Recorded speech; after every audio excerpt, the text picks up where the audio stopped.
अस्सलाम वालेकुम, मैं हूं शाहजेब खानजादा। तकरीबन 3 साल मुकम्मल होने के बाद हुकूमत ने एक जारहाना पोजीशन ले ली है।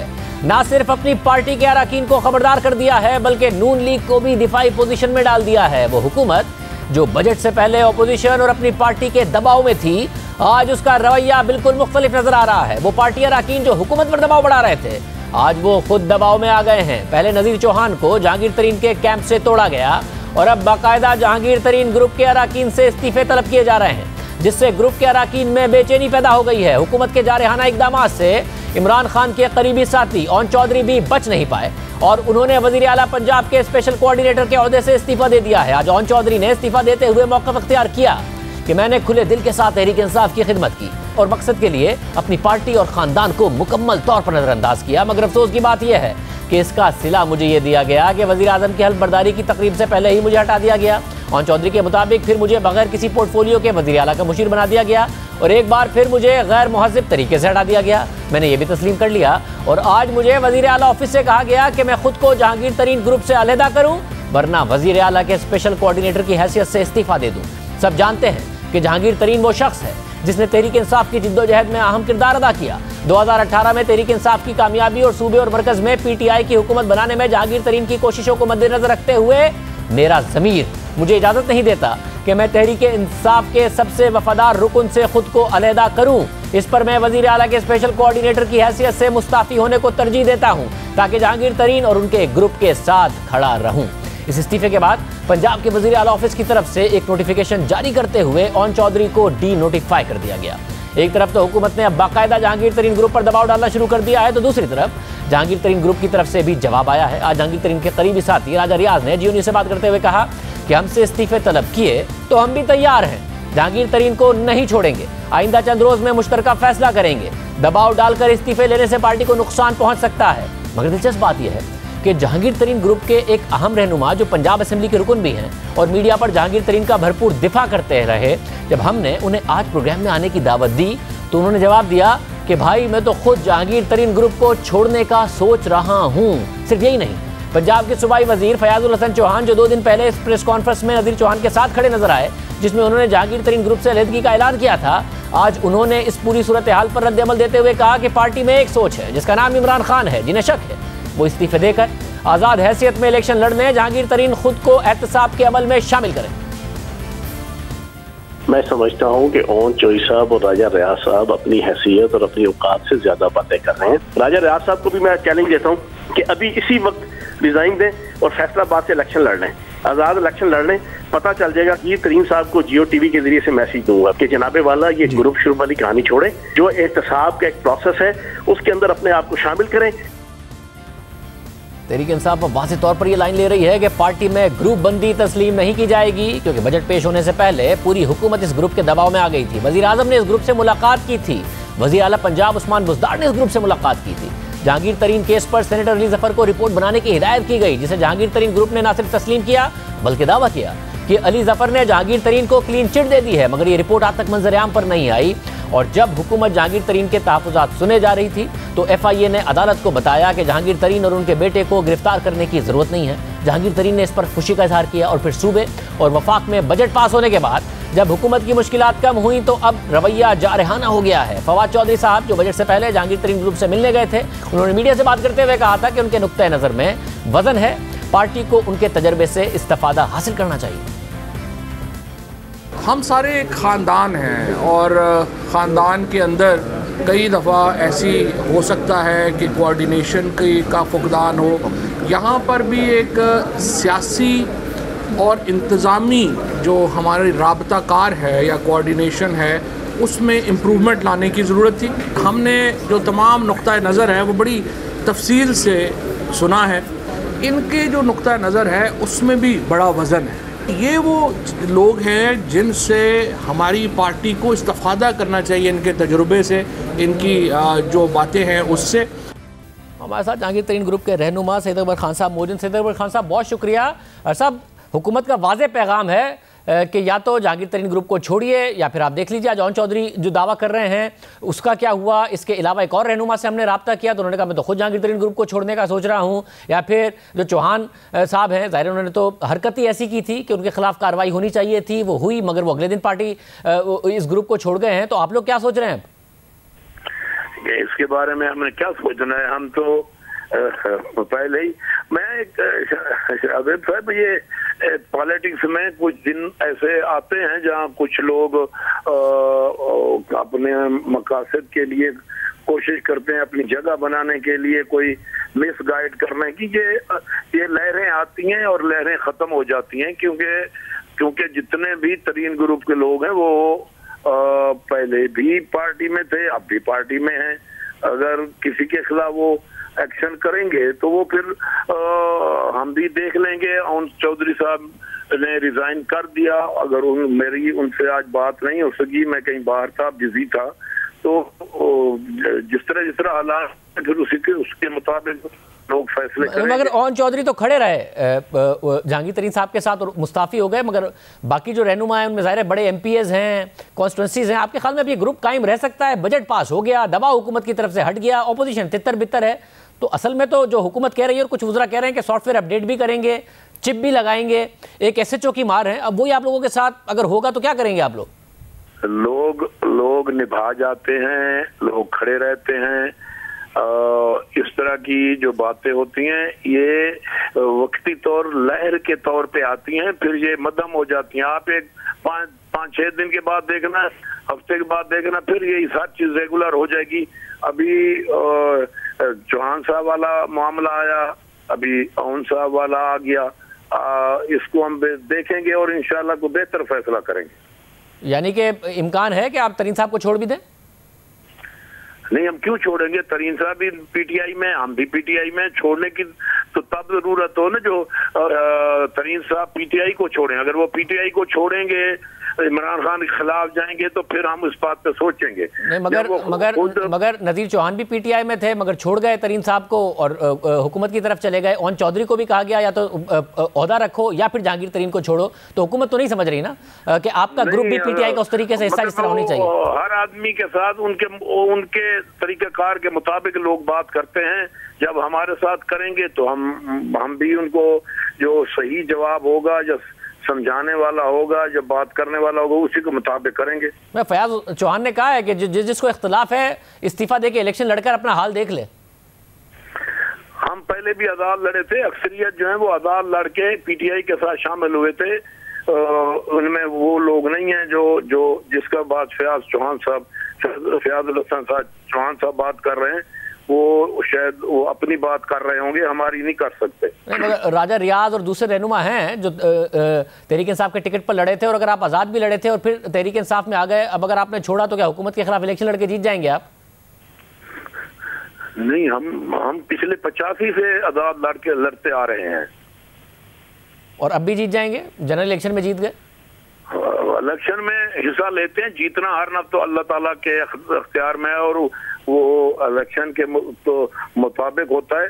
हम 85 से लेके आज तक आजाद लड़ते हैं और अल्लाह ताला के करम से जीतते भी आए हैं। जहांगीर तरीन साहब से राब्ता हुआ आपका?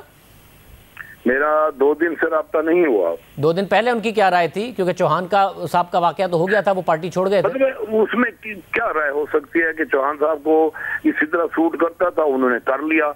अब हर बंदे की अपनी इंडिविजुअल सोच है, इंडिविजुअल उनकी बात है। बहुत शुक्रिया, आपने राय सुनी। हमने इस पर बात करने के लिए हुकूमत की तरफ से बहुत सारे वज़रा को दावत दी कि इस पर बात करें कि क्या हुकूमत की यही पॉलिसी है कि आर्म ट्विस्टिंग करके बाकायदा तौर पर जहांगीर तरीन ग्रुप को तोड़ा जाएगा, मगर कोई तैयार नहीं हुआ बात करने के लिए। कल नवाज शरीफ की बरतानिया में मजीद मुसलसल क़याम की दरख्वास्त दूसरी तरफ मुस्तरद कर दी गई थी और अब इस हवाले से नवाज शरीफ ने बरतानिया के इमिग्रेशन डिपार्टमेंट में अपील दायर कर दी है और जब तक इस अपील का फैसला नहीं होगा नवाज शरीफ उस वक्त तक बरतानिया में रह सकते हैं। लेकिन अगर नवाज शरीफ की अपील भी मुस्तरद हुई तो ये नून लीग की सियासत के लिए एक बहुत बड़ा धचका साबित होगा। हुकूमत अभी से ही नवाज शरीफ की वापसी पर दबाव बढ़ा रही है और वाज़े कर रही है कि नवाज शरीफ वापस आएँ तो सीधा जेल जाएंगे, जबकि मरियम नवाज ने इस मामले पर आज रद्दअमल देते हुए कहा कि वीज़ा इशू पर ऊपर से लेकर नीचे तक हुकूमती ओहदेदारों की छलांगे इस बात की अलामत है कि नवाज शरीफ किस बुरी तरह उनके एसाब पर सवार हैं। नवाज शरीफ से जहनी शिकस्त खा चुकी है। नवाज शरीफ में ना सिर्फ पाकिस्तान का हाल बल्कि मुस्तकबिल भी है। उन्होंने मजीद लिखा कि नवाज शरीफ की सूरत में उनको दीवार पर अपनी शिकस्त साफ लिखी नजर आ रही है, जिसको बाकी शायद बाद में पढ़ेंगे, ये आज ही पढ़ रहे हैं। किसी का कद काट कम करने की कोशिश से बोने कदावर नहीं हो सकते। नून लीग कह रही है कि बरतानिया में तमाम कानूनी रास्ते इस्तेमाल किए जाएंगे। शाहिद खकन अब्बासी ने आज बयान जारी किया कि पार्टी और पाकिस्तानी कौम का फैसला है कि नवाज शरीफ की सेहत और जिंदगी पर समझौता नहीं हो सकता। यानी नून लीग कह रही है कि नवाज शरीफ की सेहत खराब है, जब डॉक्टर कहेंगे तभी वो मुल्क वापस आएंगे। लेकिन कुछ अर्सा पहले मरियम नवाज ने वादे किया था कि अगर इंसाफ और नवाज शरीफ की जान की गारंटी दें तो नवाज शरीफ को शाम की फ्लाइट से वापस बुला लूंगी। मैडम मियां साहब कब पाकिस्तान आए? इंशाल्लाह बहुत जल्दी। आप मुझे ये गारंटी दें कि नवाज शरीफ वापस आएंगे, उनको इंसाफ मिलेगा और उनकी ज़िंदगी को ख़तरा नहीं होगा। इन कातिलों के हाथ में उनकी ज़िंदगी नहीं होगी। मैं उनको शाम की फ़्लाइट से बुला दूँगी। असल मसला नवाज शरीफ की बीमारी नहीं है बल्कि वतन वापसी पर इंतकाम का खौफ है। मगर अब नून लीग को फैसला करना है कि नवाज शरीफ खुद आएंगे या 6 से 8 माह में अगर उनकी अपीलें मुस्तरद हुई तो निकाले जाने की सूरत में ही पाकिस्तान आएंगे। इस पूरे मामले पर अब बात करेंगे। नून लीग के नायब सदर साबिक वज़ीर आज़म शाहिद खकन अब्बासी साहब मौजूद है। भाई साहब बहुत शुक्रिया। नून लीग ने फैसला सुना दिया, आपने भी कह दिया कि नवाज शरीफ साहब इलाज कराकर ही आएंगे, वहां पर अपनी अपीलें भी सारी की सारी एक्सरसाइज करेंगे। मगर भाई साहब दो ही ऑप्शन है अब नवाज शरीफ साहब के पास, सियासी तौर पर क्या उन्हें ज्यादा सूट करेगा? अभी अपनी मर्जी से आ जाएं या 6 से 8 माह के बाद जब उनकी अपीलें मुस्तरद होंगी तो बरतानिया से निकाले जाने की सूरत में आ जाएं? क्योंकि वहां पर वकला यही कह रहे हैं कि अगर इमिग्रेशन ये फैसला कर दे तो नवाज शरीफ साहब के लिए ओवरटर्न कराना अपीलों में बहुत मुश्किल है जब तक कि वो नए सबूत दें उन्हें। देखिए शाहजेब साहब, ये सियासत की बात नहीं है, ये सेहत की बात है, ये एक इंसान की ज़िंदगी की बात है। और मेरे ख्याल हम सबको शर्म आनी चाहिए, बशमूल जो हुकूमत की एक फ़ौज है किराए के वज़ीरों की, कि एक कमेंट्री जारी है पूरे मुल्क के अंदर इस बात पर। मियां साहब की स्टे की एक्सटेंशन का मामला था, वहाँ पर स्टे 6 महीने की होती है, कोविड की वजह से वो बढ़ा दी गई थी। अब वो स्टेज एक्सटेंड नहीं हो रही। अब उनके पास ऑप्शन है कि ट्रिब्यूनल में जाएंगे या उसके बाद कोर्ट में भी जा सकते हैं, तो अपना राइट वो इस्तेमाल करेंगे। क्योंकि अब उनके जो प्रोसीजर्स रुके हुए थे, जो सर्जरी रुकी हुई थी कोविड की वजह से, वो अब हो सकती हैं। तो इसलिए वो अपनी सेहत का, हमारे पहले दिन से उनका ये मशवरा है और यही फ़ैसला है जमात का भी कि वो अपना इलाज करवा कर ही आए। मगर भाई साहब यहाँ पर जिंदगी को खतरा है। आपने कहा कि सेहत का मामला है, तो सेहत के मामले पर ही तो वो नहीं कन्विंस कर पाए, इसलिए तो उनको मुस्तरद हो गई है जो उनका स्टे को एक्सटेंड करने का मामला था। वरना बरतानिया में अगर सेहत का मामला होता और कन्विंसिंग उनके पास डॉक्यूमेंट होते तो बरतानिया तो ऐसा मुल्क नहीं है कि वो मुस्तरद कर देता इस तरीके से उनकी दरख्वास्त। नहीं शाहजेब साहब, माजरत से ऐसी कोई बात नहीं है। उनकी जो दरख्वास्त है वो सेहत के मामला होने या ना होने की वजह से मुस्तरद नहीं हुई। उनका अपना एक प्रोसीजर है, उनकी अपनी एक रिक्वायरमेंट्स हैं। अगर मेरा ये ज़ाती ख्याल है और मैंने कुछ लोगों से मशवरा भी किया है कि अगर वो हस्पताल में होते तो ये रिजेक्ट ना होती। क्योंकि वो अस्पताल में नहीं है तो वहाँ का जो कानून है वो यही कहता है कि आप 180 दिन तक रह सकते हैं, उसके बाद आपको बाहर जाना होता है और फिर आप वापस आ सकते हैं। तो उन्होंने कोई कमेंट्री उनकी सेहत होने, अच्छी होने या ना होने पर न की है, ना वो कर सकते हैं। तो भाई साहब वही है ना कि सेहत पर में जाएगा, वहाँ पर अगर उन्हें नजर आता कि उनकी जान को खतरा है तो वो कतई तौर पर ये ना करते फैसला। मगर अगर वो अस्पताल में नहीं है तो फिर उन्हें अस्पताल में क्या एडमिट होंगे, उसके बाद अपील में जाएंगे ताकि एविडेंस दे सकें और अब अपनी सर्जरी कराएंगे तो फिर भी 6-8 महीने में वापस आ जाएंगे। नहीं, एक्सटेंशन के प्रोसेस में आप कोई वहाँ पर बहस नहीं होती, वहाँ पर डॉक्यूमेंट प्रेजेंट नहीं होते, वहाँ पर जो भी कानून है उसके मुताबिक देखा जाता है। तो आप ये लिखते हैं कि मैंने इलाज करवाना है, तो वो आपके मेडिकल रिकॉर्ड एग्जामिन नहीं करते। तो उसी में मैं कह रहा हूँ कि अक्सर ये होता है कि जो लोग एडमिटेड होते हैं उनकी एक्सटेंड हो जाती है, जो नहीं होते उनसे कहते हैं कि आप बाहर चले जाएँ और फिर वापस आ जाएँ ताकि जो 180 दिन का कानून है वो पूरा हो सके। मेरा ज़ाती ख्याल ये है कि ट्रिब्यूनल के अंदर आपको शायद मौका मिलेगा कि आप जाकर वहाँ पर तफसील से बयान कर सकते हैं, ये डॉक्यूमेंट प्रोवाइड कर सकते हैं कि ये मेरी मेडिकल कंडीशन है, ये डॉक्टर्स कह रहे हैं, इस वजह से सर्जरीज नहीं हुई थी। उसके बाद फिर ट्रिब्यूनल फैसला करेगा। मुझे ये बताएगा, आपने ये भी कहना कि इस वक्त कोई मेडिकल ग्राउंड्स पे रिजेक्ट कर दिया गया, ये कतई गलत बात है। मगर आपने ये भी कहा कि अवाम ये चाहते हैं कि नवाज शरीफ साहब अपना इलाज कराकर वापस आएँ। मगर भाई साहब, एक अक्टूबर में एक गैलप का सर्वे शाया हुआ जिसमें अवाम की अक्सरियत ने आपके बयानिए से इत्तफाक किया कि दुरुस्त कहते हैं नवाज शरीफ साहब के इदारों को सियासत में मुदाखलत नहीं करनी चाहिए। अक्सरियत ने इस बात से भी इत्तफाक किया कि हुकूमत की कारकर्दगी दुरुस्त नहीं है। मगर 78% ने, बहुत ज़्यादा बड़ी तादाद ने यह कहा कि नवाज शरीफ साहब को वापस आना चाहिए। तो अवाम तो चाहते हैं कि वो वापस आएँ और केसेस का सामना करें। जो आप कह रहे हैं कि अवाम ये चाहते हैं कि वो वापस ना आए और अपना इलाज करा के वापस आएँ। जी, ये बिल्कुल दुरुस्त बात है। अवाम यही चाहते हैं, हम भी यही चाहते हैं और मियाँ साहब भी यही चाहते हैं कि वो वापस आएँ, और वो वापस आएंगे लेकिन इलाज करवा कर आएंगे। बीमारी की हालत में आकर यहाँ पर क्या करेंगे? उनकी बड़ी सीरियस, आप मेडिकल रिपोर्ट तो कभी देख ले कोई, आप मेडिकल रिपोर्ट तो दिखा दिया करें, पढ़ लिया करें, आप भी पढ़ें, लोगों को पढ़ाएँ, इन वज़रा को भी भेज दें कि वो पढ़ लें कि उसमें क्या लिखा हुआ है। अब भाई साहब, उनकी मेडिकल तो रिपोर्ट्स हम दिखाते रहे हैं, डॉक्टर यास्मीन राशिद को प्रोग्राम में बुलाकर उस हवाले से सवाल भी करते रहे हैं। मगर वो जो मेडिकल उनकी रिपोर्ट्स हैं वो यही कहती थी कि उनको जो सर्जरीज की ज़रूरत है, उनके इलाज की ज़रूरत है, वो नहीं हुई है। फिर मरियम नवाज साहबा ने ये भी कहा कि मुझे ये गारंटी दे दें कि उनकी जान को ख़तरा नहीं होगा तो मैं कल ही उनको बुला लूँगी।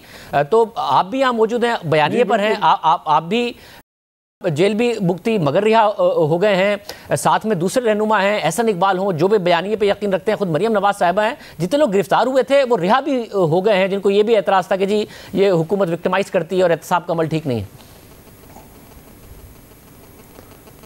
देखिए, मियाँ साहब ने मुझसे बहुत ज़्यादा जेल काटी है। मियाँ साहब को जब कन्विक्ट किया गया एक जज को ब्लैकमेल करके, वो मुझसे बाहर थे, उसके बावजूद वापस आए और जेल चले गए। फिर यहाँ से इसी हुकूमत ने, इन्हीं अदालतों ने मेडिकल रिपोर्ट्स की बुनियाद पर उनको इंग्लैंड भेजा था इलाज के लिए। वहाँ पर कोविड हो गया, वो इलाज मुमकिन नहीं था, सर्जरीज नहीं हो रही थी। अब वो शुरू हो जाएंगी, वो सर्जरीज करवाएंगे और वापस आ जाएंगे। यानी भाई साहब, आप कह रहे हैं कि इसकी नौबत नहीं आएगी कि 6 से 8 माह बाद अगर उनकी अपील मुस्तरद हो और वो बरतानिया से निकाले जाएं, अब इन 6 से 8 माह में वो अपना इलाज करा लेंगे। बरतानिया खुल भी गया है, सर्जरीज भी हो रही हैं, अब वो अपना इलाज जिसकी कमिटमेंट करके गए थे वो इलाज करा के वापस आ जाएंगे। जी, कमिटमेंट वो इलाज के लिए गए थे, इलाज डॉक्टरों ने करना होता है, मरीज ने नहीं करना होता। तो जब इलाज मुकम्मल होगा तो वापस आ जाएंगे। अगर ये जो भी इसका पीरियड है 6 महीने 2 महीने, वो अपना इलाज अब शुरू हो जाएगा। वहाँ पर अब रिस्ट्रिक्शंस हट गई हैं कोविड की, तो अब सर्जरीज मेरा ख्याल है, जहाँ तक मेरी नॉलेज है, कि हो सकती हैं। उसका भी एक बैकलॉग होता है, एक प्रायोरिटी होती है कि सर्जरीज कहाँ पर होंगी, कैसे होंगी, और उनकी 3 मेजर सर्जरीज हैं।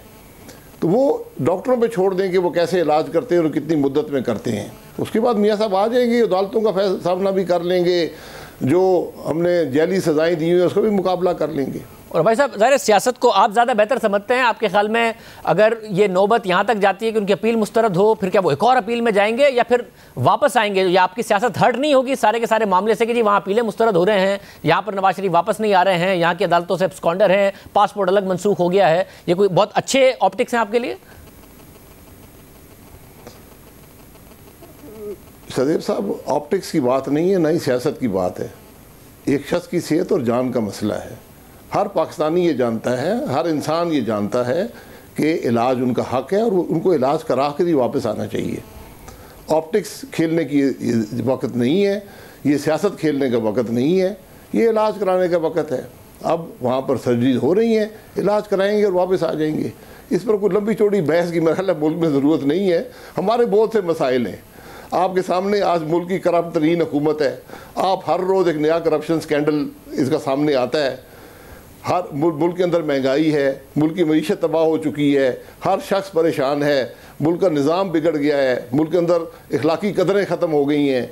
हमें उन चीज़ों पर बहस करनी चाहिए। मियाँ साहब का बात बड़ी वाज़ेह है, इलाज करा कर मुल्क वापस आ जाएंगे। उस मुल्क में जो स्टे का मसला है उसमें जो भी उनका लीगल हक़ है उसको इस्तेमाल करेंगे और इलाज भी करवाएंगे। बहुत शुक्रिया साबिक़ वज़ीर-ए-आज़म शाहिद खान अब्बासी साहब की गुफ्तगू आपने सुनी। प्रोग्राम में एक ब्रेक शामिल करते हैं, कुरान पर बात करेंगे।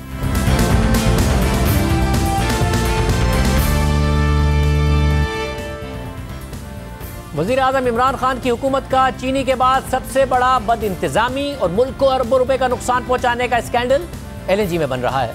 गुज़िश्ता बरस LNG की कीमतें गिरी तो फौरी तौर पर तवील मुद्दती मुआहदे करने के बजाय हुकूमत ने गुज़िश्ता हुकूमत के तवील मुद्दती मुआहदों पर करप्शन का इल्ज़ाम लगा दिया। और आज हुकूमत ने बयान जारी किया है कि LNG की कीमत एक साल में 89% बढ़ी है। पिछले साल LNG $6.5 की थी, आज $12.7 की है।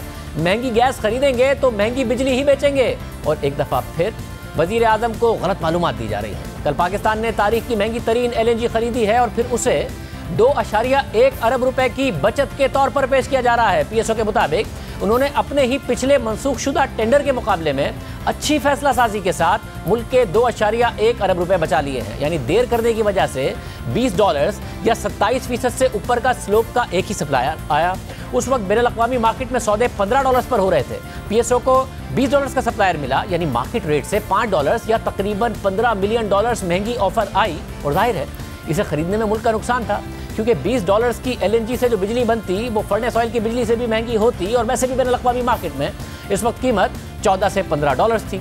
तो $20 की ऑफर कबूल क्यों करनी थी? इसलिए टेंडर को मंसूख करके नया टेंडर किया गया और फिर $15.92 या फिर 22% का स्लोप आया, जो मौजूदा बैनुल-अक़वामी मार्केट रेट के आसपास है।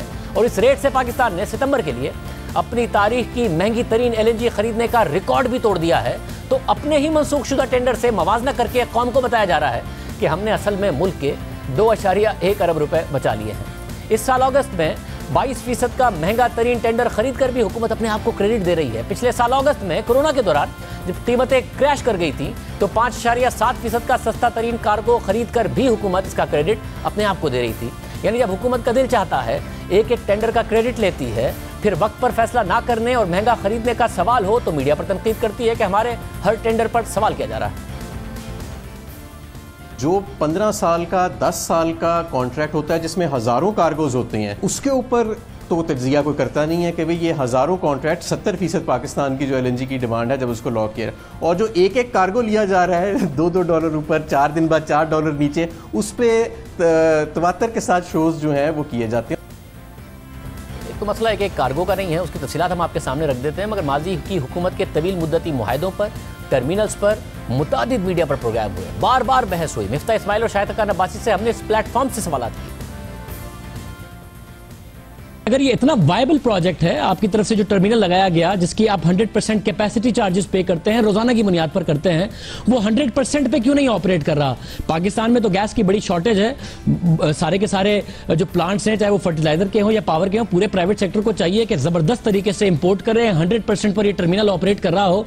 इतनी लो इंटरनेशनल मार्केट में LNG की प्राइसेस हैं, अगर ये इतना ही वायबल है तो ये टर्मिनल 100% कैपेसिटी पे क्यों नहीं काम कर रहा? हम इंशाल्लाह पहले साल में 2 मिलियन टन से ज्यादा प्रोसेस करेंगे, तो इसलिए कोई चार्जेस ज्यादा पेमेंट की बात नहीं है। जो कॉन्ट्रैक्ट के अंदर था उससे ज्यादा हम प्रोसेस करेंगे और पर यूनिट कॉस्ट कम होगी। 28 अगस्त को नैब की तरफ से नोटिस लिया गया है और नैब ने नोटिस लिया है कि जो प्रोक्योरमेंट रूल्स हैं उसकी पासदारी नहीं की गई है। नैब के हर किस्म के सवालात के लिए हम हाजिर हैं। कोई सवाल नैब करे, FIA करे, मीडिया करे, कोई और फोरम करे, हम जवाब देने के लिए हाजिर हैं। और मैं जाती जिम्मेदारी कबूल करता हूं इस तमाम काम की। हुआ है। मगर भाई साहब, आपने 4 महीने पहले गालिबन आपको इंटरव्यू किया था, उस वक्त भी आपने कहा था कि सारे के सारे मामला सामने रखे जाएंगे, सब कुछ ट्रांसपेरेंट है और सब आप देखेंगे कि सारा का सारा मामला ट्रांसपेरेंट है। 4 महीने हो गए, अभी तक हुआ नहीं, अभी भी वही सवाल उठ रहे हैं। ओगरा की अलग मसले, आपको बार बार रिमाइंडर भेजा जा रहा है। एग्रीमेंट मैंने पहले कहा, लॉन्ग टर्म एग्रीमेंट जो है वो अभी तक साइन नहीं हुआ, जो कतर से है।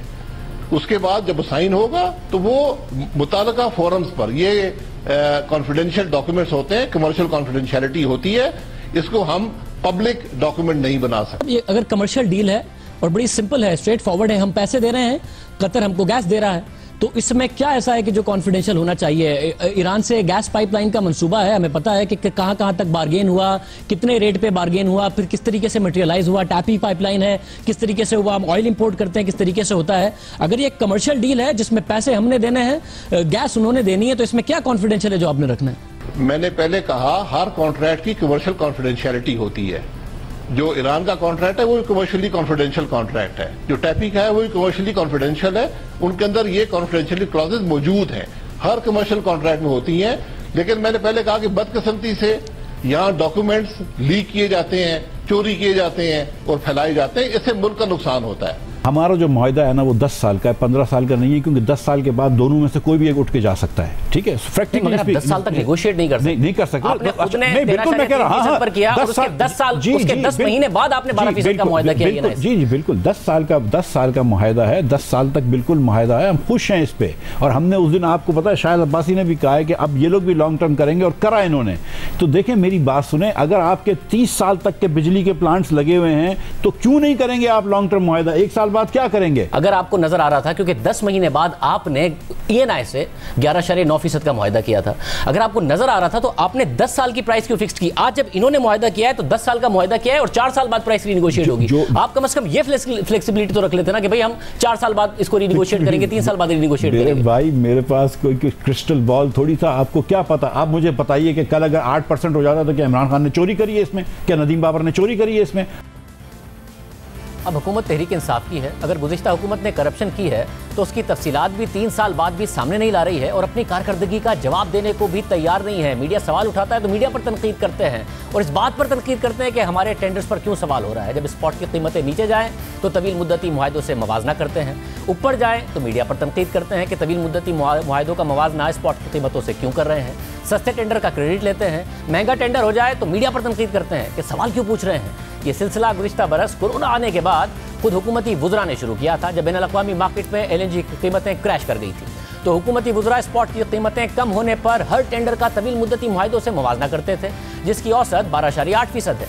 और अब 12.8% के मुकाबले में 22% पर LNG खरीद कर अपने ही 27% के रेट पर मनसूख शुदा टेंडर से मवाजना करके कौम को खुशखबरी सुनाई जा रही है कि हमने आपके 2.1 अरब रुपए बचा लिए हैं। हालांकि तवील मुद्दती मुआहदों से मवाजना करें जिसे गुज़िश्ता बरस कर रहे थे, तो सिर्फ इस एक कार्गो पर हुकूमत ने 3.5 अरब रुपए ज्यादा अदा किए हैं। और अगर ये कार्गो वक्त पर ऑर्डर कर दिया जाता, जब चीन और दीगर ममालिक ने अप्रैल में कीमतें नीचे आते ही जून से फरवरी के लिए 35 कार्गो ऑर्डर कर दिए थे, जैसा कि आप स्क्रीन पर देख सकते हैं, तो पाकिस्तान एक कार्गो पर 5 अरब रुपए से जायद बचा लेता। सितंबर के 4 कार्गोज पर 20 अरब रुपए से जायद बचा लेता, जुलाई के लिए बचा लेता। अक्टूबर का टेंडर भी खुलना बाकी है, जिसके भी महंगा होने का खदशा है।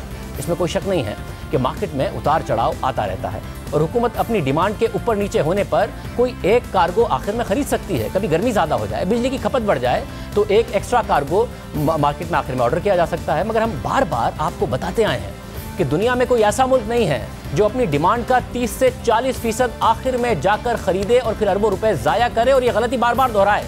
और तहरीक इंसाफ की हुकूमत बार बार यही कर रही है। अगस्त के इस एक कार्गो से पहले हुकूमत ने एक साथ सितंबर के 4 कार्गोज 20% से ऊपर के स्लोप पर खरीदे हैं। जुलाई के लिए जून में जाकर जब एक साथ 4 कार्गो खरीदे तो 17% से ऊपर का रेट मिला। मार्केट तेजी से बढ़ रही थी, मगर फिर भी गुज़िश्ता बरस की तरह देर की गई। गुज़िश्ता बरस भी यही गलतियां की गई थी।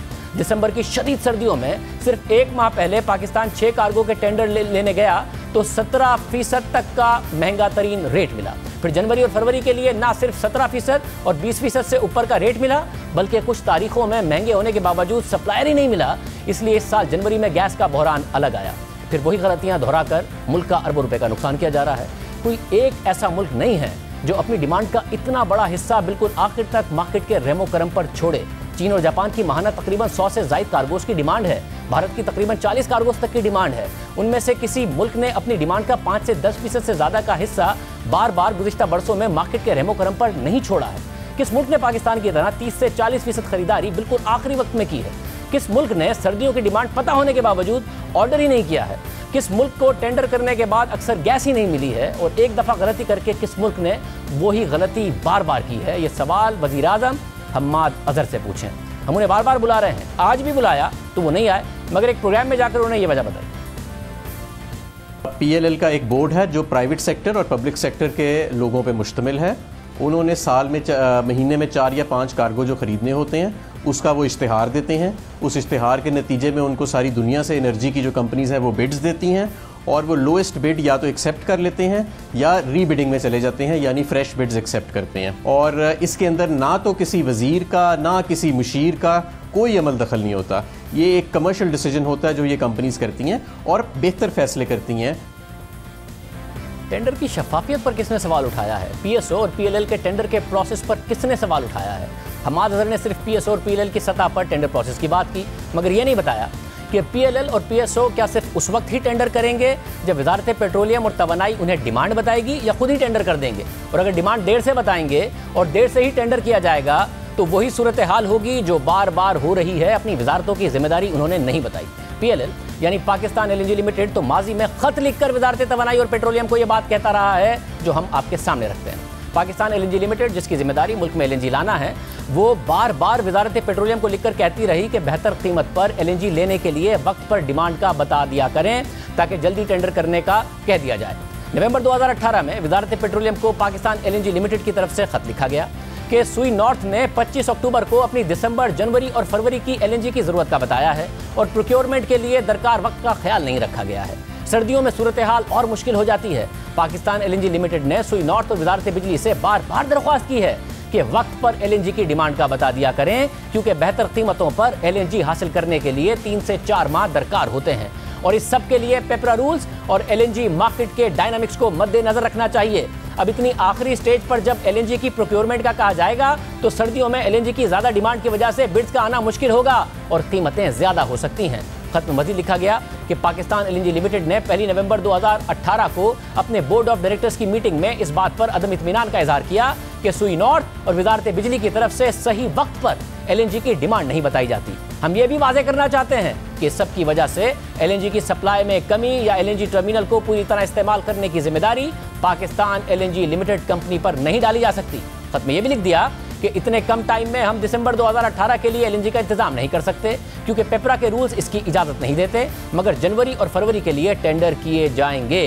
बाद में भी पाकिस्तान एलएनजी की तरफ से हुकूमत को जल्दी डिमांड बताने का कहा गया ताकि बेहतर कीमत पर एलएनजी खरीदी जा सके। यानी माजी में भी बार बार पीएलएल वजारत तवानाई और पेट्रोलियम से कहती रही है कि आप वक्त पर डिमांड बता दिया करें ताकि बेहतर रेट पर एलएनजी खरीद लिया करें। और वक्त पर डिमांड बताने में मसला क्या है? अगर वजारत अपना काम वक्त पर करेगी तो पीएलएल और पीएसओ वक्त पर टेंडर कर देंगे। अगर कीमत ज्यादा आएगी तो मनसूख करके दोबारा टेंडर कर देंगे।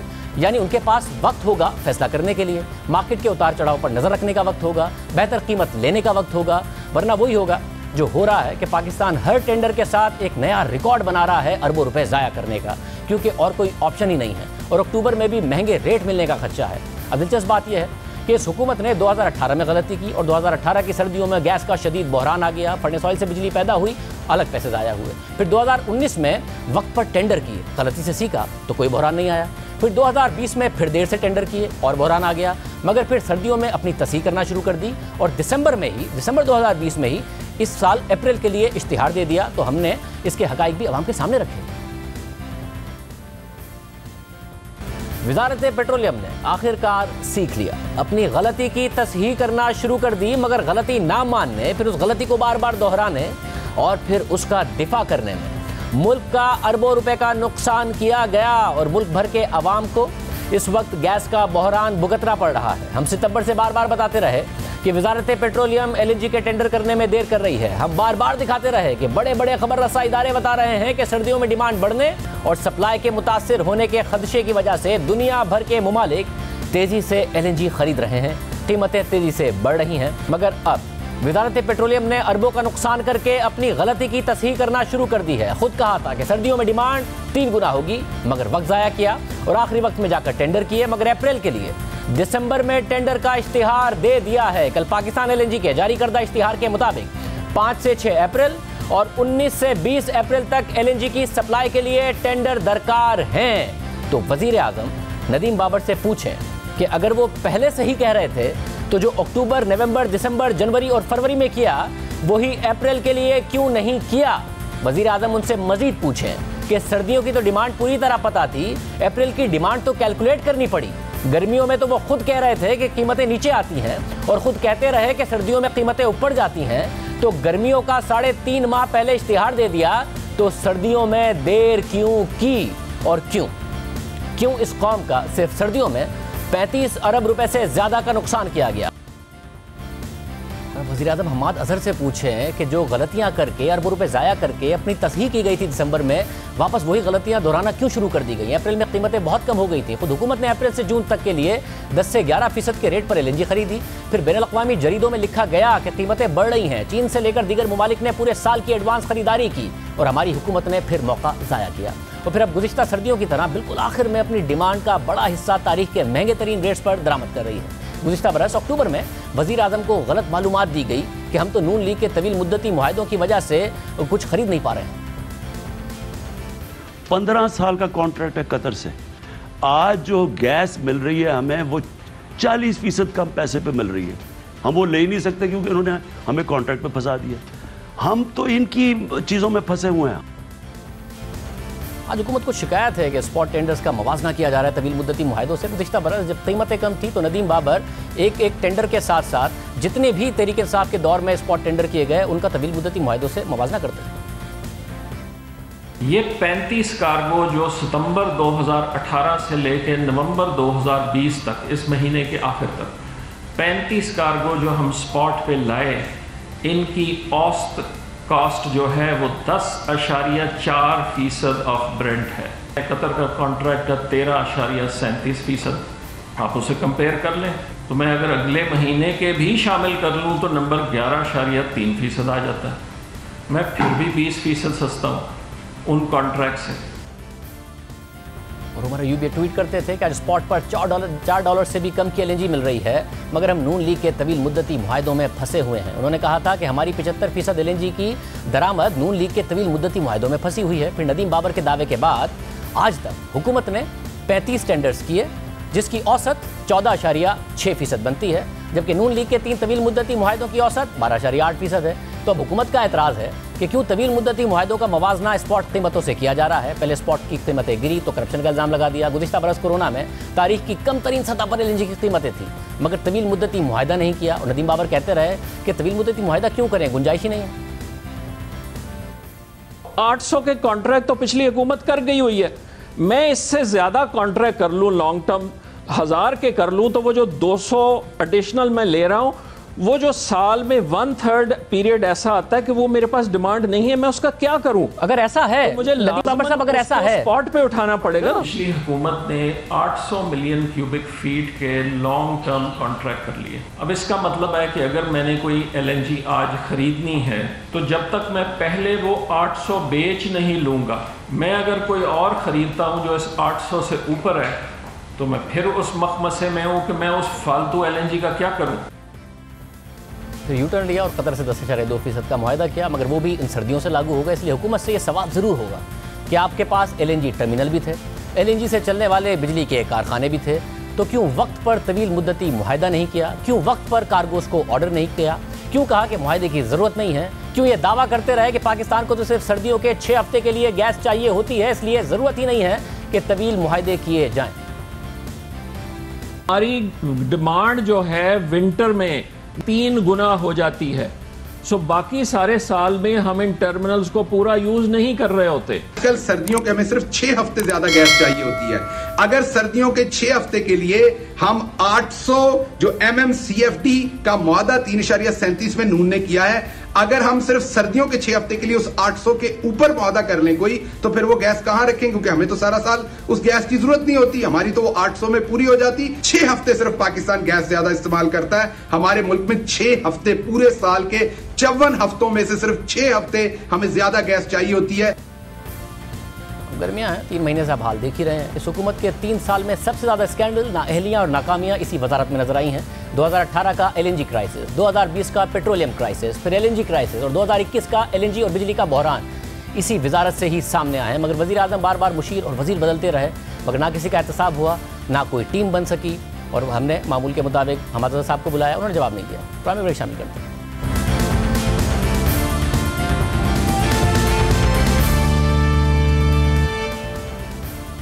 रहीम यार खान में मंदिर पर हमले को 3 दिन हो गए हैं। आज कौमी असम्बली और खैबर पख्तूनख्वा असम्बली में मुत्तफ़िका मजम्मती करारदाद मंजूर हुई है। हुकूमत और अपोजिशन एक साथ नजर आई इसकी मजम्मत करने में।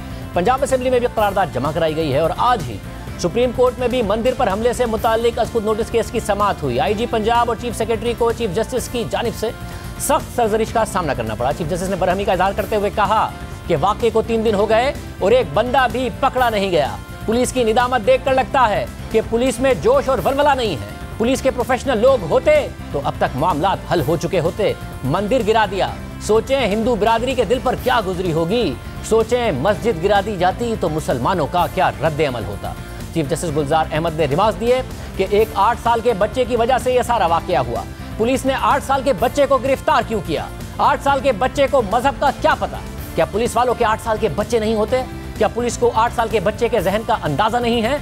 चीफ जस्टिस ने हुक्म दिया कि बच्चे को गिरफ्तार करने वाले एसएचओ को बरतरफ करें। इस पर आईजी पंजाब ने मुतल्लिका एसएचओ को बरतरफ करने की यकीन दहानी करा दी। आज की समाअत में सुप्रीम कोर्ट ने हुक्म दिया है कि मुल्जिमान को फौरी तौर पर गिरफ्तार किया जाए।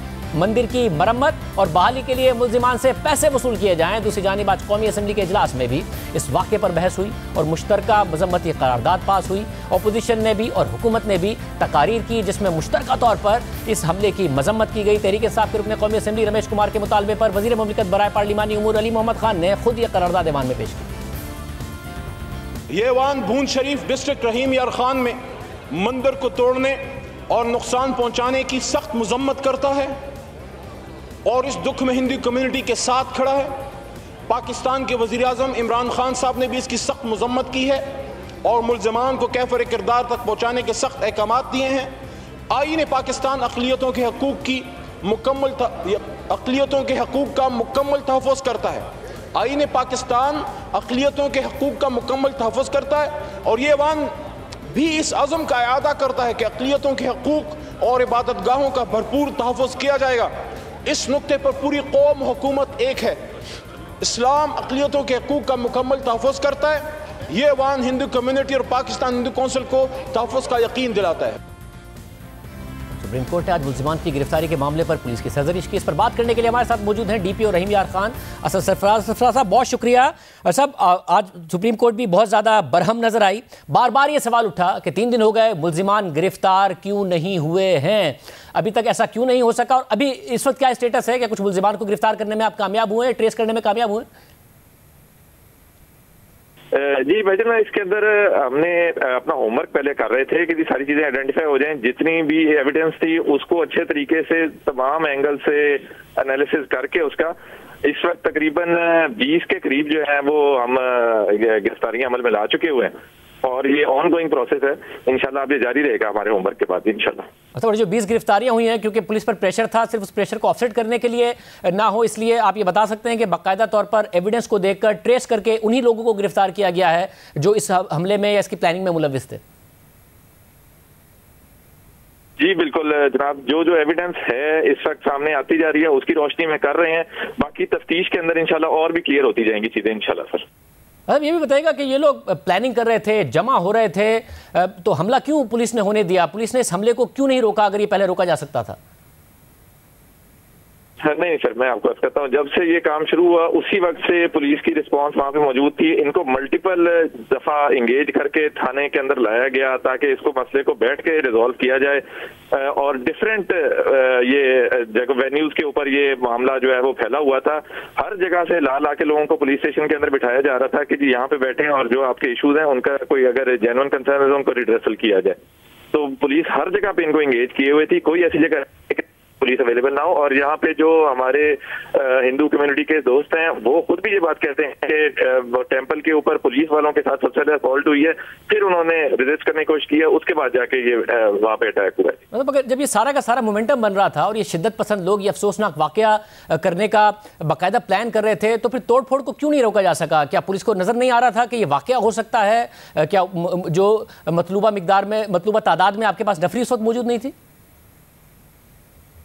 नहीं सर, नफसी बिल्कुल मौजूद थी। असला होता यह है कि एक ना चार्ज क्राउड होता है और फिर उस वक्त एक जो ग्राउंड का ऑफिसर होता है मौके के ऊपर, उसने इसके बाद असेस करना होता है कि यूज ऑफ फोर्स जो है वो किस हद तक की फायदा देगी।